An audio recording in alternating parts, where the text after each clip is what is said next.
Hey guys, welcome back. তো প্রায় 2 মাস পরে আমি আবার এই লং ফরম্যাটে আসলাম। অনেকদিন তো শর্টস আপলোড করলাম, এখন কয়েকদিন লং ব্লগ আপলোড করে দেখি।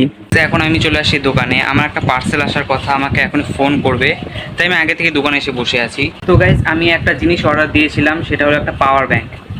এটা আমার খুব দরকার ছিল, কারণ আমি কলেজে যাই, টিউশনও থাকে। সকালে 7টার থেকে বেরোলে বাড়ি আস্তে আস্তে 4টা 5টা বেজে যায়। আর আমার সারাদিন যেহেতু ফোন লাগেই, তাই একটা পাওয়ার ব্যাংকের আমার দরকার ছিল। সেরে আজ করালাম। এই যে 500 টাকা রেডি রাখলাম, এটা এখন পকেট থেকে চলে যাবে, বাট কী করবো, দরকার দিতে হবে। কিছুক্ষণ পরে দাদারা এসে পার্সেলটা দিয়ে যায়। এখনই পার্সেলটা দিয়ে গেল। এই যে পার্সেলটা এখানে আসে আমার হাতে, এটাকে এখনই প্যাকেট থেকে খুলবো, বাট তার জায়গা দরকার। এখানে এই যে এটা অর্ডার দিয়েছিলাম পাওয়ার ব্যাংকটা, চলে সেটা আমি আগে খুলে নেই, তারপরে তোমাদেরকে দেখাচ্ছি। তো বক্সটা খুলে সর্বপ্রথমে যেটা বেরোলো সেটা হলো একটা চার্জিং কেবল। এটা টাইপ এ টু টাইপ সি। আমার ফোনের জন্য টাইপ বি লাগবে, তো সেটা এক্সট্রা কিনতে হবে আমাকে।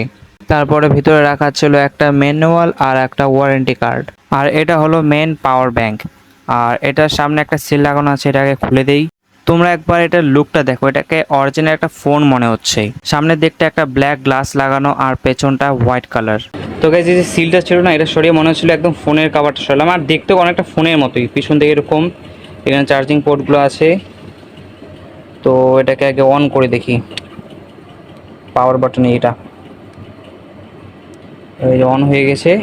75% চার্জ আছে, এটাকে চার্জ দিতে হবে। আর এখানে একটা কেবল দিয়েছে এটা চার্জ করার জন্য। এটার সামনে যে দুটো টর্চ আছে, এটা কি ইউজ করে দেখো একবার, দাঁড়াও। তো এটা ইমার্জেন্সিতে আমি ইউজও করতে পারবো। আপাতত এটা বন্ধ করে দিয়ে পরে ফুল চার্জ করে চালাবো।